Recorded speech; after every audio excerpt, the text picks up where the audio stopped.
Narito tayo ngayon upang matunghayan ang nakakakilig, napaka-sweet at talaga namang sobrang nagtitrending at pinakainaabangan ng lahat na istorya ni Kalingap Tata at Ate Marian. Sa pagpapatuloy nga ng ating istorya ay sinasabihan ni Kalingap Tata si Kuya Arjon.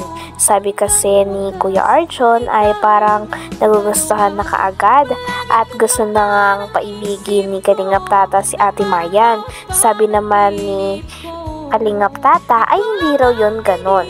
Dapat daw ay hindi minamadali ang isang babae. Kung baga dapat step by step. Dapat hindi daw katulad ng style ni Kuya Arjon sapagkat parang nagmamadali at minamadali nga daw ni Kuya Arjon ang mga babae.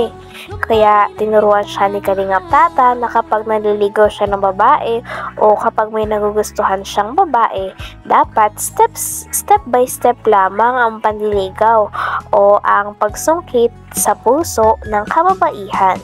Kaya dapat hindi daw ito minamadali.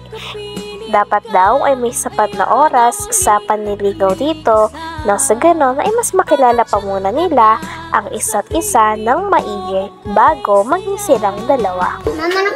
Bang gusto mo agad ka anuhin? Ligawan? Oo. Dapat ano lang? Ano din ang gusto mo Dapat ano ka muna, yung dahan-dahan lang. Oo, dahan-dahan. Biglain kasi Level 1. Level 1 may step by step ba? Oo. Huwag mong biglain agad kasi ano, di ba? Oo, di ba? Oo. Dahil dati, ako yung unang nailala tapos Ano?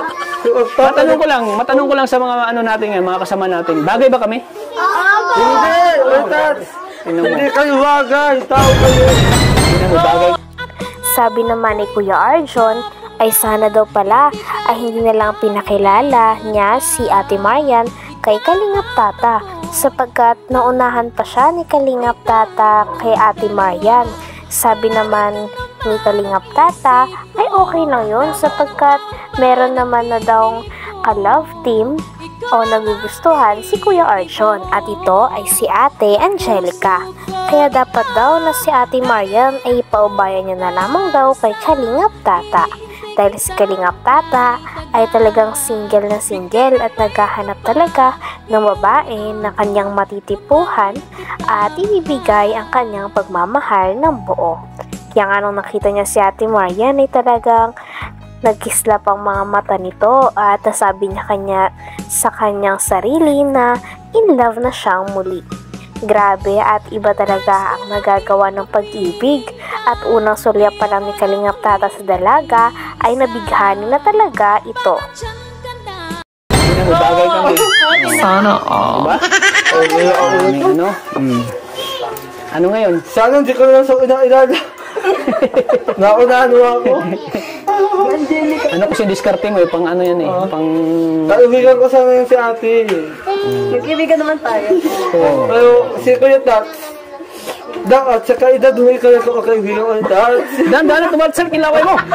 Ay, nako. Hindi ka pa nag-toothbrush. Sabi Kuya Tats.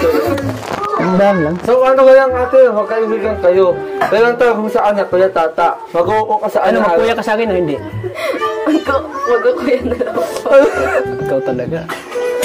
Magtatasa na siya, pinipwersa mo na magkuya sa akin. Hindi kasi, kidlatan tayo. Ha? Bakit kilatan? Kasi hindi tayo gumagalang sa isa't isa, di ba? Bakit? Bakit? Kasi ate, tawa-tawa. Tawa yan. Okay lang yun Nag-uwi kasi siya. Ha? Para mas makilala pa ni Kalingap Tata si Ate Marian ay tinatanong pa nito kung ano ang kanyang ginagawa sa buhay. Sabi naman ni Ate Marian dahil siya ay isang college student ay lagi daw siyang busy sa mga schoolworks. Sabi naman ni Kalingap Tata ay ano ang kanyang ginagawa kapag mga Sunday. Sabi naman ni Ate Marian ay kadalasan ay pahinga niya daw ito sapagkat nakakapagod nga naman mag-aral sa college. Hindi na rin daw siya nakakapagsimba sapagkat napakalayo ng simbahan sa kanila. Sabi naman ni Kalingap Tata at payo sa kanya na huwag niyang kakalimutan ang Panginoon. Sabi naman ni Ate Marian ay hindi niya naman daw ito kinakalimutan at patuloy na nagdarasal araw-araw. Nagba-Bible ka? Hindi na po dito. Ano palang relihiyon? Anong relihiyon mo? Katolik po. Katolik po. Pwede pala tayo magsimba every Sunday. Okay lang ba sa'yo? Magsimba tayo. Ano? Hindi na po ako nakakapagsimba. Ay, tinatanggal. Lalo na po ang daming school works ngayon. Anong ginagawa mo pag Sunday pala? Pag Sunday po, pahinga naman ako. Kasi sa weekend po, pagod. Tapos yung simbahan po dito ang layo. Diba? Layo po Kahit na busy ka, huwag mo kalimutan yung Panginoon kasi pag kinalimutan mo yun, lahat ng mga dreams mo, pangarap mo ay Hindi naman po actually kinakalimutan. Bali nakakaligtan ng gabi. kasi yun na busy ka. Good yan, ate, good yan. Dapat oo. Bakit kausap-usapay po? Grabe, yung pag nagtitigil kami sa mata, parang kinikilig. Grabe, at nasabi nga ni Kalingap Tata na talagang kinikilig pa rin daw siya sapagkat sa tuwing nagkakatitigan daw silang dalawa ni Ate Marian ay talagang kinikilig siya dahil napakaganda ng dalaga at may spark nga daw talaga siyang nadarama sa kanilang dalawa. Kaya porsigido na nga si Kalingap Tata na maka-love team si Ate Marian. Kinikilig siya. Dapat, kalitan! Kalitan! Kalitan! Kalitan! Kalitan! Ano? Ingay mo. Isang sabi na lang. Ano? Oo, pag nakaatitikan kayo, para kayong mag-ama. Ha? Oo, para kayong mag-ama. Lagi mo ako nilalaglag. Ito yung kaibigan ko na hindi suportado sa akin, bro. Hindi, suportado ako sa kanya, pero dapat, pili ka ng kaedad mo. Gusto mo lang kasi angkinin si Marian. Gusto mo lang kunin. Kaya Angelica na ako. Oo, dapat suporta ka na.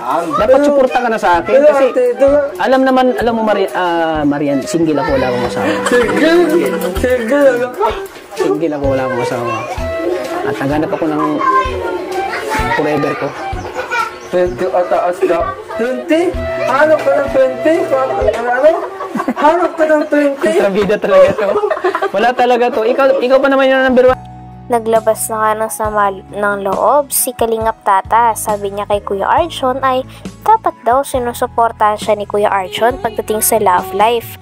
Buti pa nga daw ang cameraman ni Kalingap Tata ay sinusuportahan daw siya. Kaya naman natawa din si Ate Marian dahil lang cute mag-away ni Kalingap Tata at ni Kuya Archon. Pagkatapos nito ay patuloy pa rin ang pagkikentuhan ni Ate Marian at ni Kalingap Tata. 20? Ano? Hanap ka ng 20? Kontrabida talaga to. Wala talaga to. Ikaw pa naman yung number 1 na yung kaibigan ko na Number 1. na masasabi kong isa sa susuporta sa akin sa abot sa love life ko, Number 1. sa pangarap ko, ikaw. Hindi. Kaso wala, bro. Buti pa yung cameraman ko. Suportado ako. Wait lang. Number 1 akong kaibigan, kaso, siyempre, hindi ka kukonsintihin. Kasi alam mo naman na, bata yan. Alam mo, ang pag-ibig kasi hindi namimili yan. For example, si Freddy Aguilar. Oo. Ilang taon si Freddy Aguilar? 50. Oo. Pero yung naging asawa niya, 16.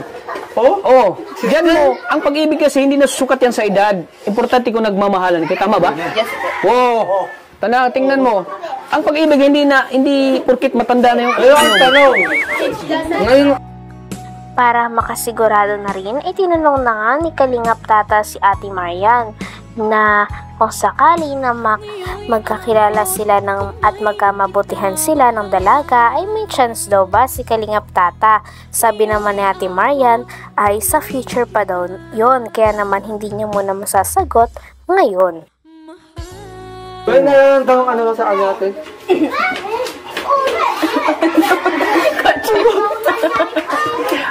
Grabe yung tanong mo. Sige. Sagutin mo, Marian, sagutin mo. Well, kaso, hindi lang kayo. Sagutin mo. Pero pagkakaibigan lang po. Pero kung halimbawa dumating sa punto na nakakilala natin ang isa't isa at may chance ba? Di ko po alam kasi in future naman po yun. So, di ko po alam magiging future. Siyempre, kakilala pa lang natin Malay mo, hindi natin alam ang ikot ng mundo, di ba? Tapos, Hanggang dito na lamang muna ang ating nakakakilig, napaka-sweet at talaga namang sobrang nagtitrending na istorya ni Kalingap Tata at ni Ate Marian. Maraming salamat sa inyong panonood. Hanggang sa muli. Bye!